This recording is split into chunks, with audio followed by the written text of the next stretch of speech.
احلى مسا على الصحاب. هنفكنا بقى يا جدعان اليومين دول من العربيات الزيرو، عشان اسعارها بقت لسع في السما فوق، وخلاص محدش هيشتري عربيات زيرو تاني، والناس كلها هتجري تشتري مستعمل. فهنقول بقى شويه مميزات وعيوب عن المستعمل ونصايح قبل الشراء. واول عربيه معانا النهارده هي الدايو اللانوس او الشيفروليه اللانوس، ايهما اقرب يعني، لان العربيتين يعتبروا نفس العربيه. اللانوس من العربيات الاقتصاديه الاعتماديه اللي ما بيجيش من وراها مشاكل واعطال كتير، وقطع غيارها في الهادي والحنين، والميكانيكا بتاعتها اي حد بيشتغل فيها.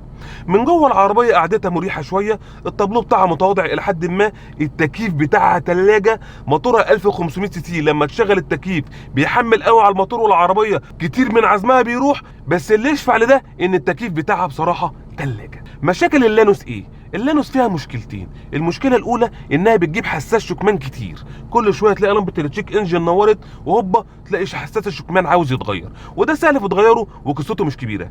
المشكله الثانيه انها بتجيب جلد صبابات، تلاقي العربيه بتاكل منك زيت وما بتطلعش دخانه، والميه مظبوطه ومفيش اي حاجه. ليه؟ بسبب جلد الصبابات، وده برضه تعتبر قصته سهله وموضوع بسيط، هتغير جلد الصبابات والدنيا هتظبط معاك. لما اجي اشتري اللانوس، مش الشيفروليه، اللانوس، ابص لايه؟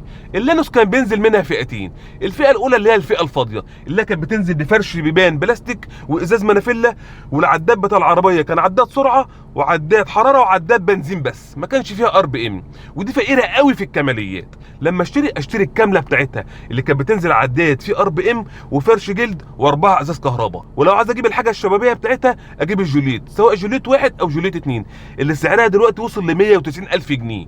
ليه ما تفهمش؟ والشيفروليه طبعا بتنزل كامله، مفيش منها فئتين، هي فئه واحده للشيفروليه، ودي عادي اشتري اي فئه فيهم. والافضليه في الشراء بالنسبه لي للدايو، لان الدايو كان تقفيلها وخاماتها احلى من الشيفروليه، بس صعب اليومين دول تلاقي دايو حالتها نظيفه، لان برضو موديلها يعتبر قديم شويتين ثلاثه. بعد ما تشوف الفيديو كده يا باشا وتاخد المعلومتين وتتبسط، ما تنساش تدعي لي اجيب العربيه المرسيدس او البي ام اللي نفسي فيها. ودمتم على خير.